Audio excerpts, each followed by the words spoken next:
Look, when you fighting me, you can't tell me what weapon I must use.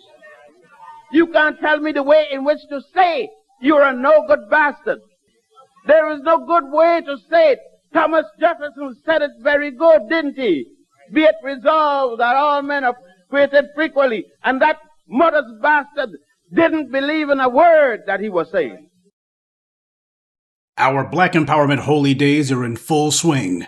A little over a week ago, one of the titans of Black thought leadership, Dr. Chancellor Williams' birthday was observed on the 22nd. And today is the birthday of one of the elite, Dr. Josef Ben-Jochannan.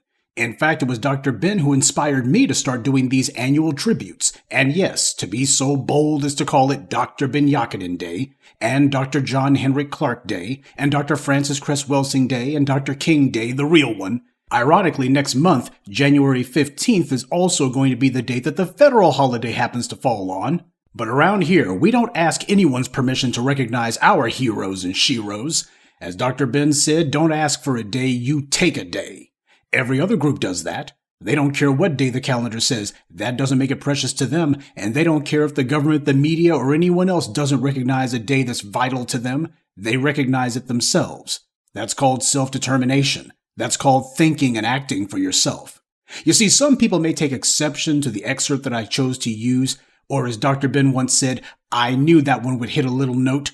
Others may feel some kind of way about my introducing this 2023 tribute to Dr. Ben with that quote in particular, and especially to do it on a Sunday. Well, in my book, Dr. Ben's speaking pure gospel.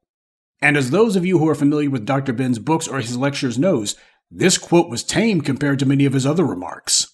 Now, I'm sure there might be a little bit of confusion from some people who might be new here, so before anyone tries to go there, I honor Dr. Ben because of his intellectual firepower and his moral courage.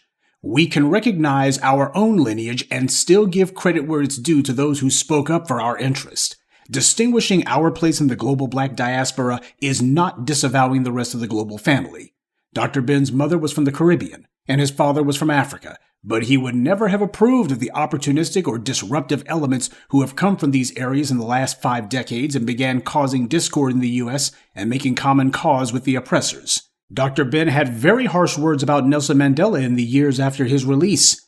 He didn't care about what the man allegedly stood for. Dr. Ben cared about what the man had done, and as far as he was concerned, if Nelson Mandela fell short, if he was doing things that were working against the interests of the collective, he was going to call him on it.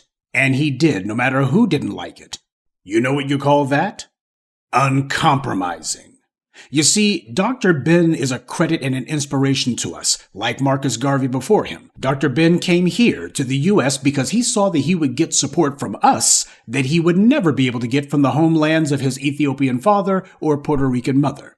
Dr. Ben called himself an African, and that's definitely appropriate because he roared that truth like a lion. But he didn't cut anybody any slack. And he didn't want us to do it either.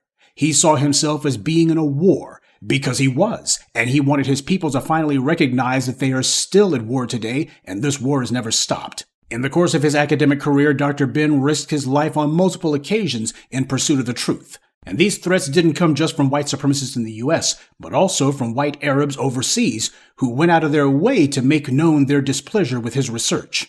But Dr. Ben was undeterred. You see, in his day, you didn't make your bones as an academic by sucking up to your professors or the university staff. You did it by getting dirt on your hands and sweat on your brow. You got your education out in the field.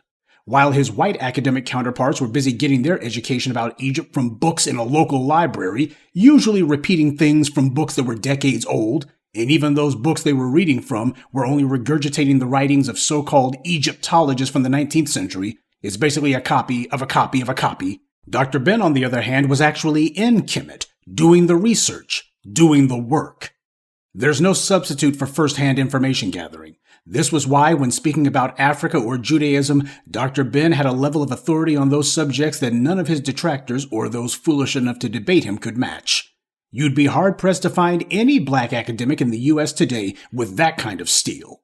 Who would say a word that might cause them to lose a university teaching gig? Which one of them, with the exception of perhaps Cornel West, would risk the all-coveted tenureship, which is what gives university professors job security? See, for a lot of them, they showed up for a paycheck. And they'll say, or they'll make sure not to say, anything that might endanger their career prospects.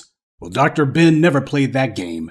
He wasn't interested in career advancement. He was interested in advancing the interest of his people. Though I think we can all agree in the decades since Dr. Ben's passing, if you looked at black academics in the U.S. and tried to find any of them working at these big universities or even the state universities with his kind of intellectual courage, I don't know where you would look. You want to know why I do what I do? It's because I was so impressed with the work that people like Dr. Ben did. Those of you who have followed me from the beginning, you know that when I first started posting videos, it was about ancient Kemet. Dr. Ben was a huge influence on my understanding of that subject, as he was for so many of us. Dr. Ben, along with Dr. John Henrik Clarke, gave the effort at forging a Pan-African identity the long life that it had. It would never have gone on as long as it did without them.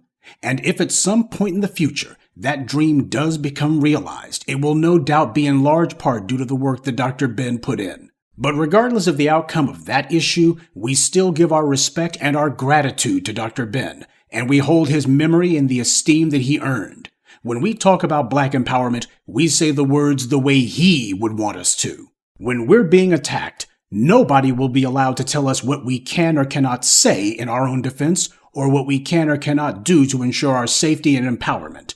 There's no substitute for doing the work, and no excuse for not doing what you can and sticking up for those who do, and to become involved in your own right.